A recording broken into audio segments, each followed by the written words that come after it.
Baru saja kita mendengarkan an extraordinary narrative, kisah yang luar biasa, kisah dahsyat, kisah sengsara dan wafat Tuhan Yesus Kristus.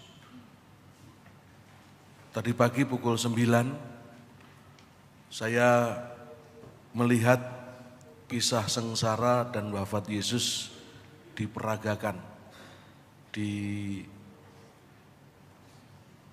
Kapel Bondongan di Kompleks Mertiwaluya.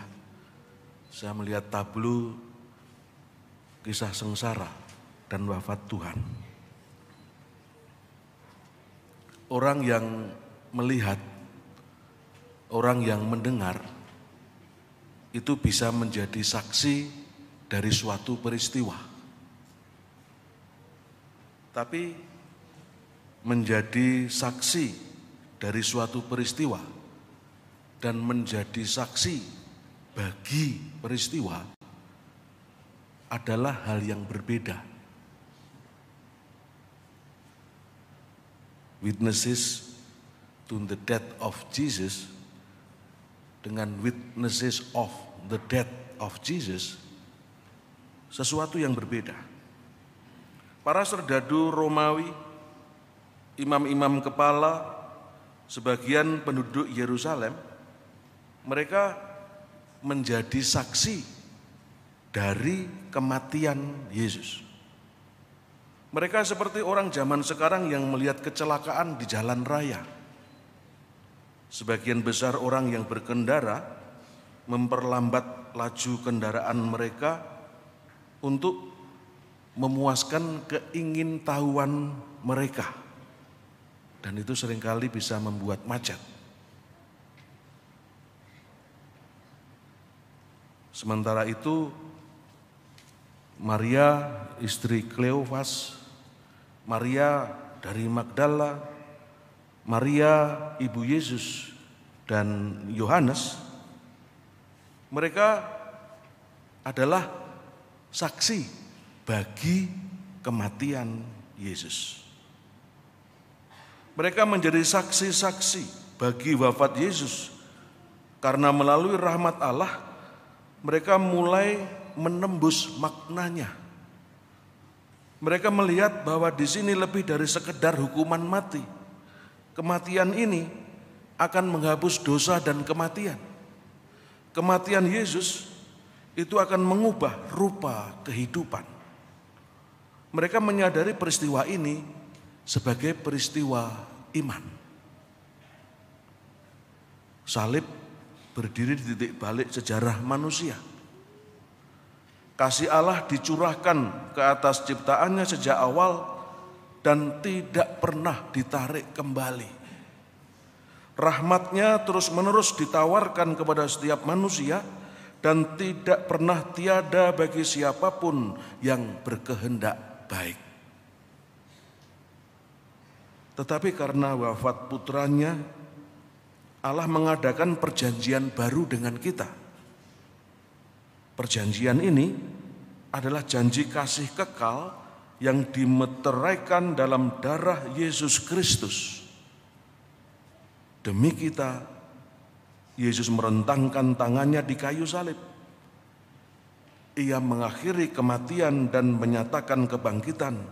Dan dalam hal ini, ia menggenapi kehendak Bapa dan memenangkan baginya umat yang kudus, umat perjanjian baru dan kekal. Seperti sering kita dengar dalam doa syukur agung rumus 2.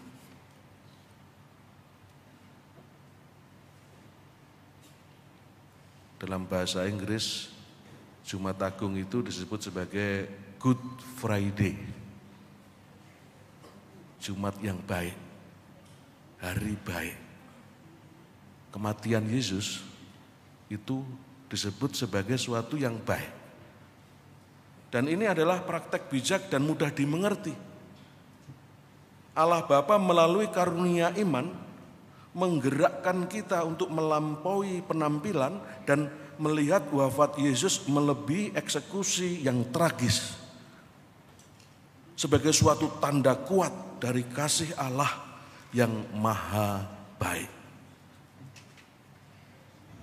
Korban salib begitu penting bagi kita, sehingga Yesus telah mewariskan kenangan hidup dan wafatnya dalam Ekaristi Kudus.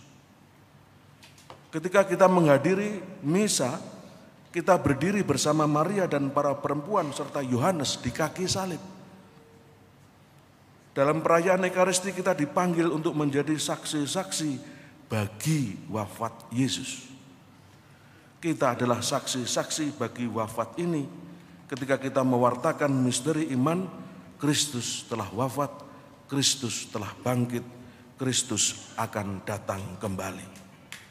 Kita adalah saksi-saksi wafatnya ketika kita mengatakan, dengan wafatmu engkau menghancurkan kematian, dengan kebangkitanmu engkau memulihkan kehidupan.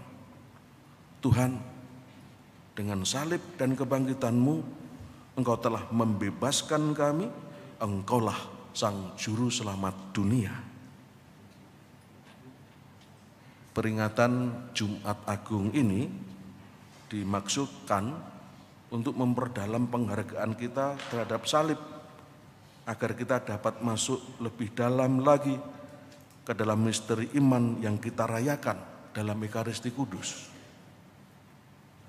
Hari ini saya ajak saudara-saudari berdoa, ya Tuhan, dengan salib suci-Mu Engkau telah menebus dosaku. Jadilah padaku Tuhan seperti yang Kau ingini. Amin.